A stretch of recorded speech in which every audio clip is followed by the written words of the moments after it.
Matt Canning, bodybuildingpro.com. I'm here with Tad the Diet Coach here at the Orleans Hotel and Casino. We've just finished the Mr. Olympia 2012, and we're going to go over the results and a little wrap-up. Let's start from the bottom. Well, not the bottom, but the number 10 spot. Lionel Biecki from France. What do you make of his physique? I've seen Lionel the last 2 years competing, and man, this cat is like really impressive. Actually, I just spoke to him in the lobby just not too long ago, and he just really has a thick physique. And he was in my prediction for top 6. This earlier the week. I had a Facebook prediction of the top 5-6 people, and he was in my top 5-6 people for the Olympia this year. And I really like him. I see really great things for him in the future. He just needs to really get the conditioning part the last couple of weeks of his prep right, to get that skin really thin, and to get it really grainy, to be able to compete with these other guys who are coming in really dry and really crisp. So, but once he does that, man, it's like he has the structure. He has this really nice, almost cartoonish kind of muscles. He's just young in his career right now. Okay, going to number 9, and speaking of conditioning, Johnny Jackson, I guess, he's pretty consistent, but he's actually 41 years old, 829-pound deadlift. He's kind of doing it all. Maybe spreading himself a little bit thin, and, I think he trains legs like a powerlifter. That might hurt his legs a little bit, but he probably was happy with that 9th place. What do you think of him placing 9th? He probably wanted to be a little higher. As a competitor myself, and also knowing some of these guys, he probably wanted to be a little higher, but he's done so many great things in the sport already, and as you said, he is getting better. Actually, I think he just has, his upper body is so powerful. He's so thick. He got those big traps, like 3 heads sitting on his shoulders. Up to his ears. Yeah, it's going to be hard for him to really bring his legs, his lower body, up to the standard of his upper body without downsizing his upper body. But as far as conditioning wise, it's one of the best conditions I've ever seen him in. As far as his presentations, he's good. He's a wonderful. He presents himself well on stage. He's just going up against. These are the freaks of the freaks. So it's like this is the best of the best in the world. So to be in this, doing this grouping, to be in the top 9 people in the world, hey, wow! In this group today, it's saying something really special about your physique. So he did a good job. And hey, to be turning 42 in January and to lift that heavy and not be injured doesn't show anyway. He looks really good. So, but moving on to number 8, Evan Sonapani. First Olympia for Evan, and placed 8th, pretty good. Some people said that his legs were a little thin, a little disappointing for him. But what do you make of it? I mean, 8th place, top 10, that's not bad. So what do you think? Yeah, Evan is one of those guys who, again, he's a newcomer to the sport in terms of being a sort of a rookie of sorts. Young guy. I don't know Evan personally, but I know many people who do, and I've never heard anybody say anything bad about him as a person. So I think that impresses me as a person. New father too. Yeah, a new father too, and so those kinds of things weigh for me in terms of me being a fan of individual competitors. But in terms of pure physique, I saw him at the Arnold this year, and he impressed me at the Arnold. I was like, wow, okay, this guy is a serious competitor. He's not just somebody that people are pumping. Looked a little better at the Arnold. He was drier. He was fuller and bigger. I know, probably my guess is that he was probably trying to respond to that. At this show, he wanted to be a little bit bigger. He wanted to be a little bit fuller. And in the process, I think he ended up sacrificing a little bit of conditioning. Not much, but a little bit, but enough that it was noticeable for me. I thought he was a little drier and a little more vascular at the Arnold. But he looked great. He looked really good. And to be able to place in this group of guys, to be able to place that high, says something about your future in the sport, and I think he's got great things in front of him. Maybe a bit disappointed not being as good at the Arnold, but hey, number 8, not that bad. No, this is definitely not a failure on his part. This is definitely a success. And speaking of success, Tony Freeman turned 46 August 30th. Here he is, 7th place at 46 years old, and he's not slowing down. I mean, That's impressive. What do you make of that? No, I was just telling somebody else. We were sitting up in a suite box watching the Olympia, and I was saying to somebody else, one of the 2 guys that impressed me the most in this show is Tony Freeman. And from a very different perspective, he impressed me because every year that I see this guy compete, he's getting better and better and better, and of course not any younger, of course. And for guys like me who are 40, looking at a guy like Tony, man, inspiration. Total inspiration. It's like, wow, man, and this guy, he's not, genetically, he has a great genetic package, but he has some characteristics in his physique that aren't ideal. Like he's over 6 feet, he's over 40, he's, he got turned pro late. It's like, all these marks against you, and still yet, even at that, consistently at the Olympia, consistently winning, consistently improving his physique, and his conditioning is always really great. His musculature is always really great. He just looks really fantastic. So it's like, wow, how could you not like be impressed with that? You know, it's like, irregardless of being able to be in the top, 5 spots or whatever, he's, to be in this class of guys today, to be that high at that age, at this, in this time in his life. Wow, only good things. And he was right at the heels of Dennis Wolf, who was previous best placing at the Olympia, 4th. A lot of people said that he could have placed top 3, but 6th. Which, I mean, not, people had expectations, but he didn't quite deliver. But top 6, still not that bad. What do you make of Dennis and his performance? He really, actually, I've never, previous to this year, I was never really a huge Dennis Wolf fan either. Although now that this last year has gone by, and I saw him at the Arnold, and I saw him tonight, I'm just becoming more and more of a Dennis Wolf fan. This guy's his physique is still growing. He's still growing into his physique, and I think he's still got a little bit more mileage to go to be able to really reach the ideal for his physique. I mean, he really, and I've talked to some people who know him personally pretty well, and he's not only is he a great bodybuilder, but he's also a fan of the sport. He's passionate about it. So that for me, that kind of stuff means something. But when I saw him at prejudging, this is the driest and grainiest I've ever seen him. His skin was really thin. He was very vascular.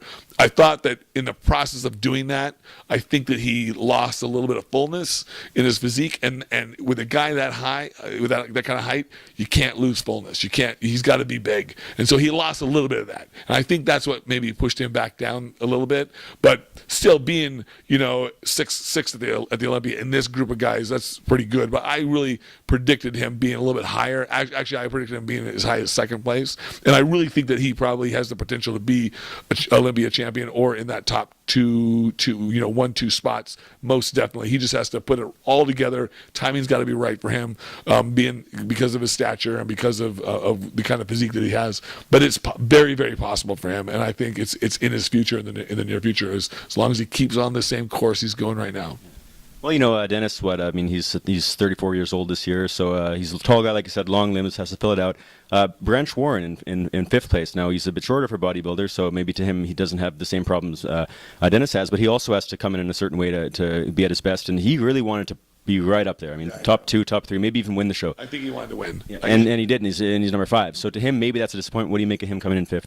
Yeah, I think he was visibly disappointed at the finals. When I saw him at prejudging, I had him at 4th. And it's just because he has structural flaws. He's a little blocky. He doesn't have the prettiest physique. He's got a wonderful bodybuilding. He's got a wonderful physique in terms of his muscularity. His conditioning is always really good. He just when you start stacking him up against guys like Sean Roden and Phil Heath and Kai Green, it's like, the aesthetics, there's a certain degree of aesthetic value that he just doesn't have when he's standing next to those guys, and I think that's probably what set him back.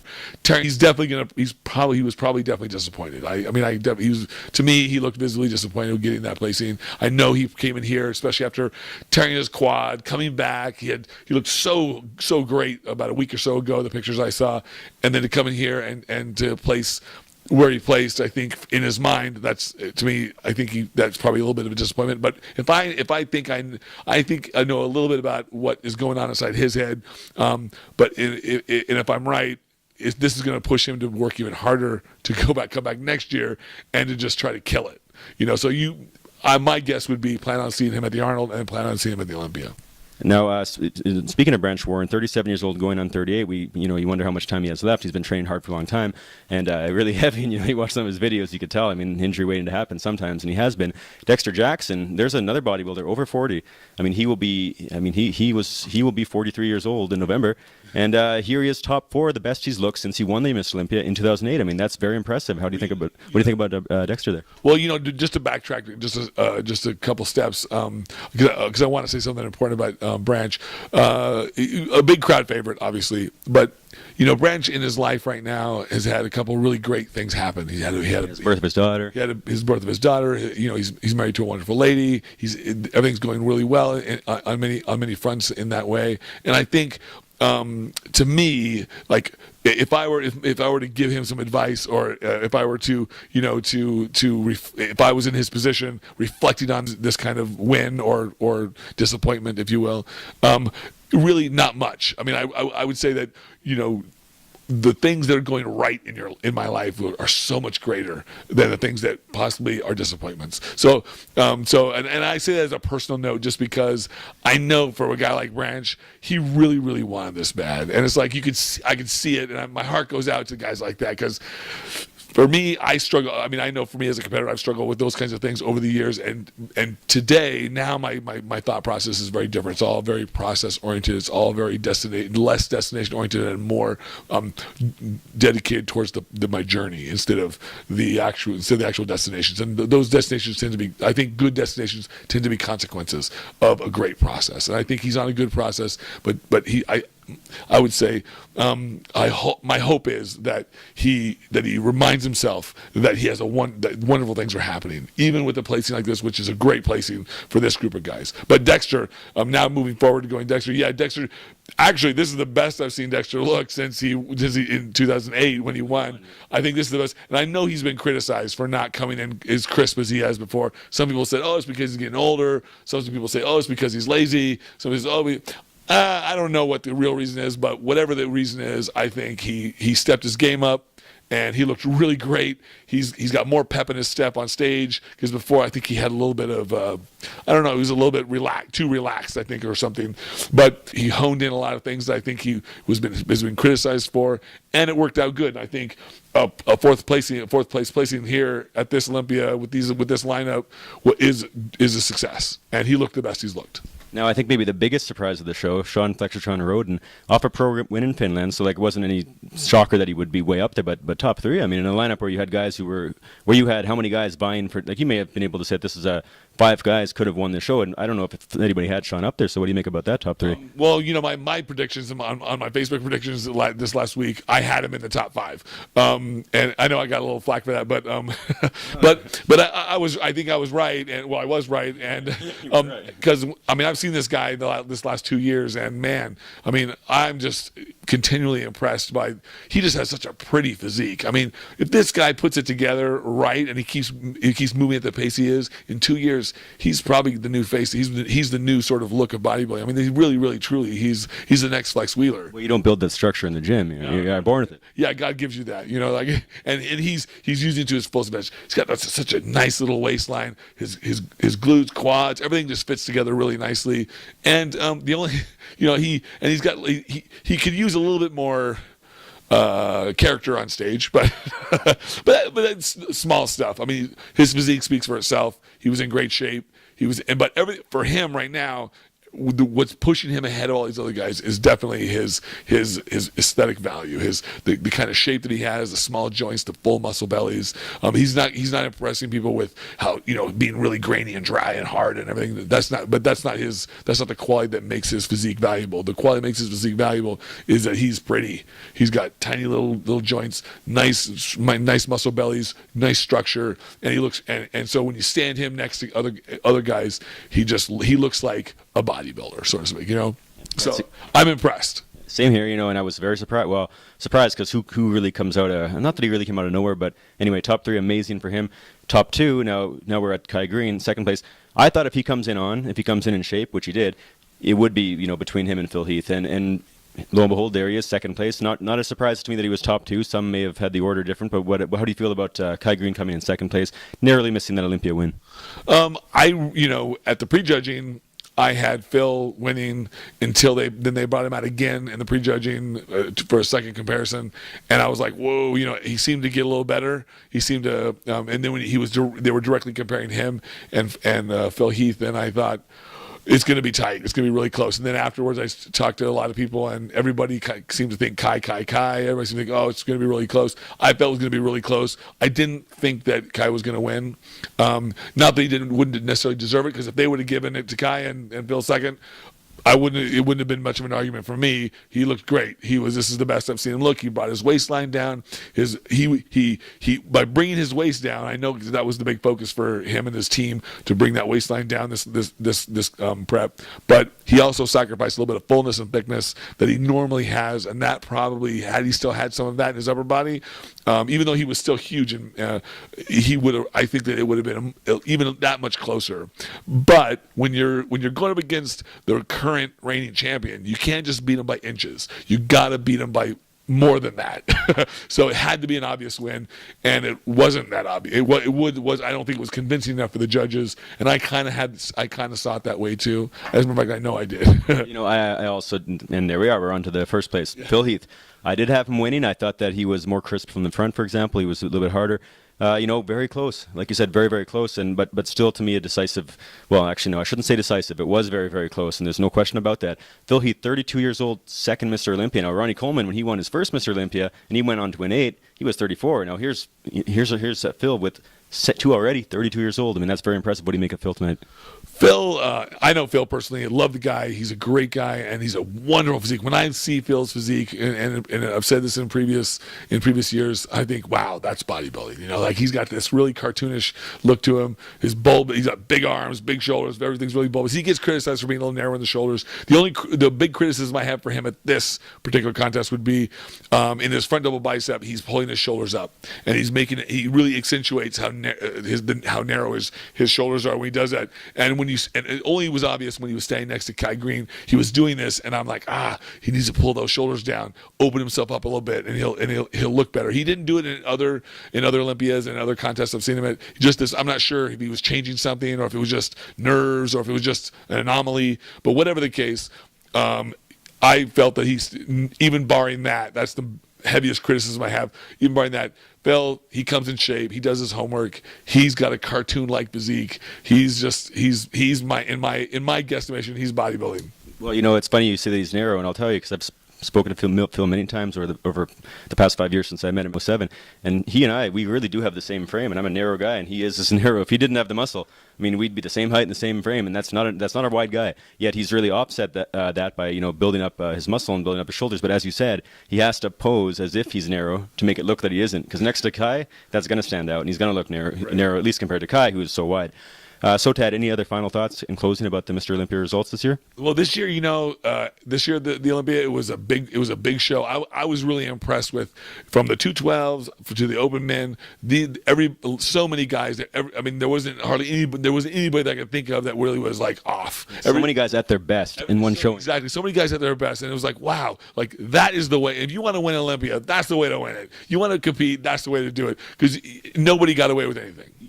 And it's as you said, like you got to think Branch Warren, for instance, second place in 2009 with Jay Cutler, but then again Phil came in off that year, for example, and and he's a guy. This year he probably wanted to resume that second place, and so at him fifth is a disappointment. But that was a year where, for example, if somebody comes in off, you can move up or down a spot. This year, it seemed to me like every top guy was in great shape. So, well, I've been told this by other people before, and I have to agree with this that bodybuilding oftentimes, especially winning a body show, a big show, whether it be the Nationals or whether it be the Mr. Olympia, is the same. That it's really about having the stars in alignment for you. Sometimes it's about creating the right scenario to get you to move up. Very few guys are just blowing away judges left and right. Phil has done this at times. Other of these top competitors have done this at times, but today, when all these great competitors are in great shape, sometimes for a guy like Branch or for a guy like Tony Freeman or some of these other guys, you just have to have everything right to get you in that placing that you really want. So, the top 1 or 2 spots.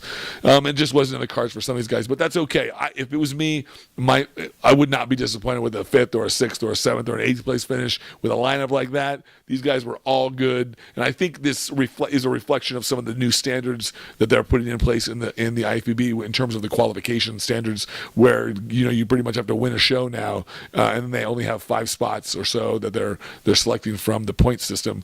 So I think it's a reflection of some of that. You're only getting the top, really, really cream of the crop. You're not getting some of the other guys who are or you may be barely qualifying or who really aren't at the same caliber as some of the other guys just yet. And so they're not able to really show this level of conditioning, this level of development. But now we are, because this is what this is. So I think I was skeptical of these increased standards, but now I'm a believer. I think it's a reflection of that. The only other comment, this Olympia, they expanded the expo, and so one of the cool things was it made it much easier to walk through. So I am so thankful. So thank you, Robin, for that. It was made it much more enjoyable to be able to go through the expo, do the things I needed to do, go to the meetings I needed to go to, see the people I needed to see, and enjoy the experience instead of being claustrophobic. You're rushing. Like at the Arnold, you know, and in previous years here at the expo, wall to wall people. This year, not the same, but still, it was a lot. There were a lot of people trekking through the expo. It was not. I don't think that was a unsuccessful event for them as well. So everything all the way around was unsuccessful. The only thing I didn't see was all the seating filled up. It didn't. Here at the finals, they didn't fill it up. So I'm not sure if that was just a function of what that was a function of. So, but a really great show. I was impressed. So. Great event, great weekend, great assessment by Tad, the diet coach, and I'll tell you, he coaches a lot of top bodybuilders, and you know, I think if anybody knows, it's him. You know, I've been following it a lot myself, but I really like to hear it from an expert, and I think we've got that tonight, and a lot of really good commentary, really good Olympia, a lot of guys in great shape. You know, I can't say anything but good things about this lineup. It was great, and you know, really good time.